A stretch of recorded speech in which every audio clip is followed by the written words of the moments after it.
నమస్తే, welcome to one TV special story.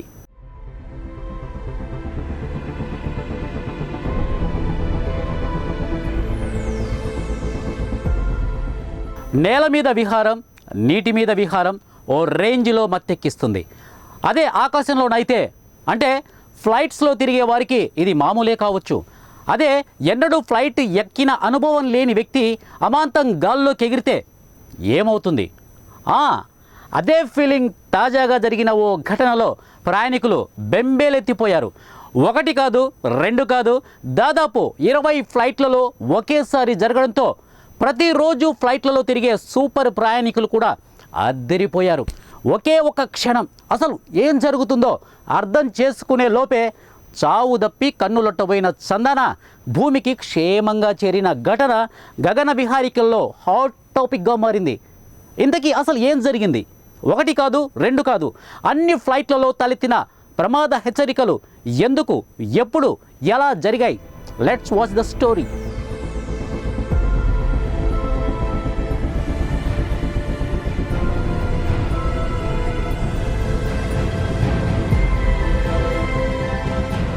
నేల మీద ప్రయాణం చేస్తున్నప్పుడు ప్రమాదం జరిగితే ఆయుష్ ఉంటే బతికిపోవచ్చు. నీటి మీద ప్రమాదం జరిగినప్పుడు గడ్డి పరక అడ్డుపడితే బతికిపోవచ్చు. అదే మరో విధంగా చెప్పాలంటే ఈత వచ్చిన వాడైతే ఏదో విధంగా బతికి బయటపడిపోవచ్చు. అదే ఆకాశంలో, అందులోనూ శూన్యంలో ప్రయాణం చేస్తున్నప్పుడు, అంటే దాదాపు 2500 కిలోమీటర్ల ఎత్తులో ప్రయాణం చేస్తున్నప్పుడు ప్రమాదం సంభవిస్తే ఇక నో వే టు లైవ్, తప్పించుకునే మార్గమే లేదు. అది బెలూన్స్ అందుబాటులో ఉన్నా వాటిని ధరించే సమయం కూడా ఉండదు. ఇక డైరెక్ట్గా స్వర్గానికో లేదా నరకానికో. ఆ విషయం నిజంగానే భగవంతుడికే ఎరుక.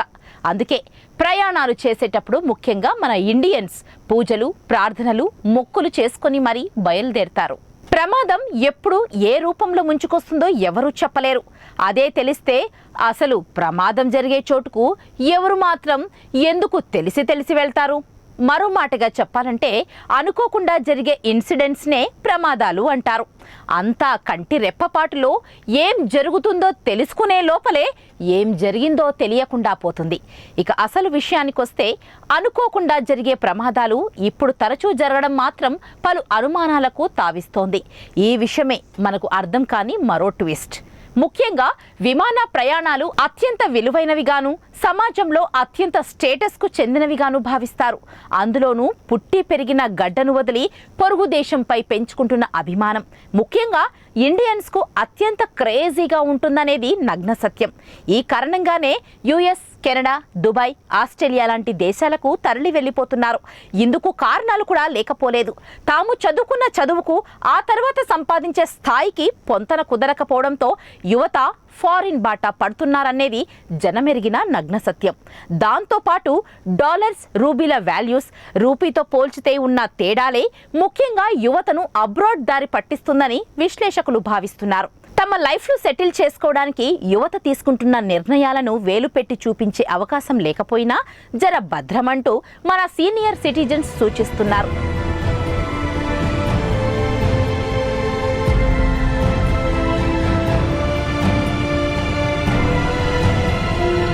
అయితే విదేశాలకు వెళ్లాలంటే గత 5 దశాబ్దాల క్రితం షిప్ల మీద ప్రయాణం చేయాల్సి వచ్చేది. ఈ ప్రయాణంలోనూ ఎంతో కొంత అభద్రత ఉన్నా సంథింగ్ బెటర్ అనే విధంగా నీటి మీద విదేశీ ప్రయాణాలు కొనసాగేవి.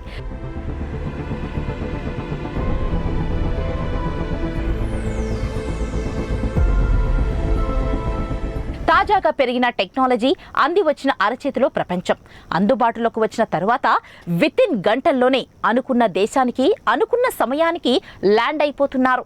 మారుతున్న కాలంతో పాటు మారుతున్న అభిరుచులను టెక్నాలజీ శాసిస్తుండడంలో సందేహం లేదు. అందుకే అంత రిస్క్ అనిపించినా విదేశీ ప్రయాణాలపై మోజు పెంచుకుంటున్నారు మన జనాలు. ఇక మరో విషయాన్ని మనం గుర్తుకు తెచ్చుకోవాలి. అంతవరకు విమానం కండిషన్ బాగానే ఉంటుంది. ఇక అంతా బాగానే ఉంది కదా అనుకొని గాలిలోకి లేపిన తర్వాత చుక్కలు చూపిస్తుంది. సిగ్నలింగ్ ప్రాబ్లం ఏర్పడటమో, సాంకేతిక లోపాలు తలెత్తడమో, ఈ రెండూ కాకపోతే హైజాకింగ్. ఇలా చెప్పుకుంటూ పోతే విమాన ప్రయాణం ఎంత కాస్ట్లీనో అంతే ప్రమాదం అనేది గత అనుభవాలు గుర్తు తెస్తూనే ఉంటాయి. అలా అని ఇంట్లో ఉంటే మాత్రం జరిగేదేదో జరగకుండా ఉంటుందా అనే వితండవాదానికి సమాధానం దొరకదనేది సుస్పష్టం.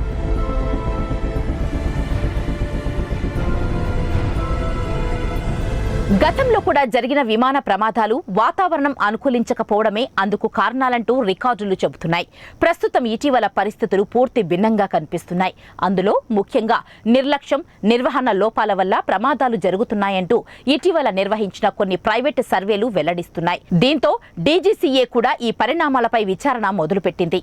తాజాగా భారత్లో నెల రోజుల వ్యవధిలోనే మొత్తం 9 మిడ్ ఎయిర్ ప్రమాదాలు జరిగినట్లు భారత్ విమానయాన అధికారులు స్పష్టం చేశారు. విమానాలు ఆకాశంలో ఉండగా సాంకేతిక లోపాలు తలెత్తుతుండటంతో ఎమర్జెన్సీ ల్యాండింగ్ చేయాల్సి వస్తోందని తెలిపారు. ఇక జూలై 5 నుంచి జూలై 21 మధ్య 9 ప్రమాదాలు జరిగినట్లు విమానయాన గణాంకాలు చెబుతున్నాయి. అయితే ఈ ప్రమాదాల్లో ఎలాంటి ప్రాణ నష్టం జరగకపోవడంతో పెద్దగా పబ్లిక్ నోటీస్కు రాలేదనేది అధికారుల అభిప్రాయం. ఈ ప్రమాదాలన్నీ ప్రయాణికుల రక్షణను ప్రశ్నార్థకంగా మారుస్తున్నాయనడంలో సందేహం లేదు.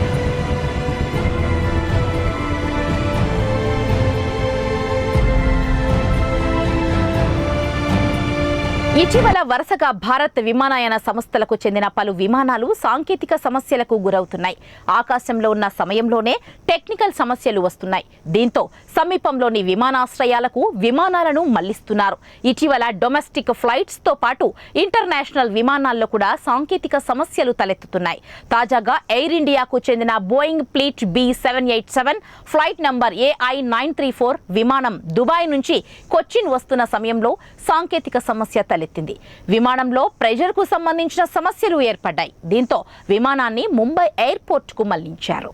ఈ సందర్భంగా తాజాగా జరిగిన ఓ ఘటన ఇప్పుడు నెట్టింట వైరల్ గా మారింది. జూలై 5న ఢిల్లీ నుంచి దుబాయ్ కు బయలుదేరిన స్పైస్ జెట్ విమానంలో ఇండికేటర్ లైట్ పనిచేయలేదు. దీంతో అర్ధాంతరంగా ఆ విమానాన్ని కరాచీలో దించేశారు. జూలై 14న ఇండిగో సంస్థకు చెందిన ఢిల్లీ వడోదర విమానంలో సడన్ గా కుదుపులు ఏర్పడటంతో ప్రయాణికులు తీవ్ర ఆందోళనకు గురయ్యారు. వైబ్రేషన్స్ రావడంతో ఈ విమానాన్ని జైపూర్లో అత్యవసరంగా దించేశారు. ఆపై ప్రయాణికుల్ని మరో విమానంలో తరలించారు. జూలై 15న ఎయిర్ ఇండియా విమానంలో మరో ఘటన చోటు చేసుకుంది. బహ్రెయిన్ నుంచి కొచ్చికి బయలుదేరిన ఈ విమానం కాక్పిట్ లో పక్షి కనిపించింది. దాంతో ఈ విమానాన్ని కూడా కొచ్చిలో దించేశారు. జూలై 16న కాలికట్ నుంచి దుబాయ్ వెళ్తున్న ఎయిర్ ఇండియా విమానంలో కాలిన వాసన వచ్చింది. దాంతో ఈ విమానాన్ని అత్యవసరంగా ఒమన్ రాజధాని మస్కట్ లో దించేశారు.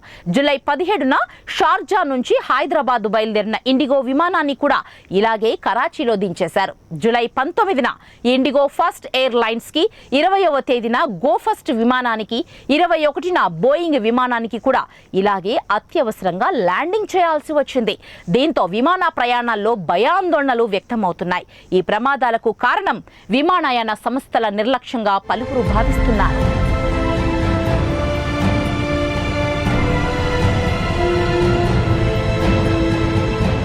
ఇక కొత్త ప్రదేశాలకు వెళ్లాలంటే జీపీఎస్ సాయం తప్పకుండా తీసుకోవాల్సింది ఉంటుంది. మనం వెళ్లాల్సిన దారిని జీపీఎస్ తప్పుగా చూపిస్తే మాత్రం ఇక ఆ విమానం గతి తప్పినట్టే. ఎప్పుడు ఎక్కడ ఎలా దిగుతుందో తెలీదు. క్షేమంగా అత్యవసర పరిస్థితుల్లో ల్యాండ్ అయ్యే వరకు ప్రయాణికుల గుండెలు అరచేతుల్లో పెట్టుకుంటారనేది నగ్న సత్యం.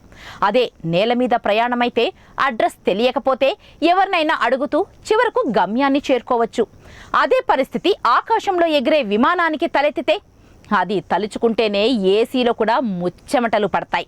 పూర్తిగా జీపీఎస్ పై ఆధారపడి దూసుకెళ్లే విమానానికి తప్పుడు సంకేతాలు అందితే ఏ అడవిలోనూ ఏ ఎడారిలోనూ దిగాలి. గ్రహచారం బాగోపోతే ఇటీవల జరిగిన కొన్ని విమాన ప్రమాదాల్లాగా ఏ కొండల్లోనూ లోయల్లోనూ జాగ్రత్తగా దిగాల్సి ఉంటుందని చెప్పడం తప్పు కాదేమో. అయితే జీపీఎస్లో ఈ రకంగా తప్పుడు సంకేతాలు అందడంపై విమానయాన సంస్థల్లో పలు అనుమానాలను వ్యక్తమవుతున్నాయి. 1-2 కాదు, ఏకంగా 20 విమానాల్లో జీపీఎస్ లోపం ఏర్పడినట్లు తెలుస్తోంది. అది కూడా ఒకే నెలలో 15 రోజుల వ్యవధిలో ఈ లోపం తలెత్తినట్లు ఎయిర్ ఫోర్స్ అధికారులు తెలిపారు. దాంతో జీపీఎస్ తప్పుడు సంకేతాలకు సంబంధించి ఎయిర్ ఫోర్స్ వర్గాల్లో ఆందోళన వ్యక్తమవుతోంది. ఇక అసలు విషయానికొస్తే విమాన ప్రయాణాల్లో జీపీఎస్ కీలక పాత్ర పోషిస్తుంది.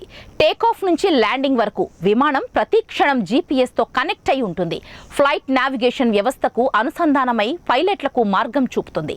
ప్రయాణ మార్గంలో వివిధ దేశాల జీపీఎస్ వ్యవస్థలతో లింక్ అవుతూ విమానానికి దారి చూపుతుంది. అయితే ప్రస్తుతం తాజాగా వెలుగులోకి వచ్చిన విమాన ప్రమాదాలకు కారణం ఇరాన్లో జీపీఎస్ స్పూఫింగ్ జరిగిందని అధికారులు పైలట్లు తెలిపారు. ఇరాన్ గగనతలంపై నుంచి ఇటీవల ప్రయాణించిన 20 విమానాల్లో జీపీఎస్లు స్పూఫింగ్కు గురయ్యాయని అధికారులు తెలిపారు. దీంతో తాము ఎక్కడ ఉన్నామో ఎటు వెళుతున్నామని అర్థం కాక చాలా గందరగోళానికి గురైనట్లు సంబంధిత విమానాల పైలట్లు తెలిపారు. తమ లొకేషన్ వివరాల గురించి ఇరాన్ ఎయిర్ ట్రాఫిక్ కంట్రోల్ అధికారులను అడిగి తెలుసుకున్నట్లు తెలిపారు. ఆ సమయంలో టైం కూడా ఎంత అయి ఉంటుందో అర్థం కాక గందరగోళానికి గురైనట్లు తెలిపారు. సాధారణ ప్యాసింజర్ విమానాలపై ఇలాంటి దాడి జరగడం అత్యంత అరుదని నిపుణులు చెబుతున్నారు.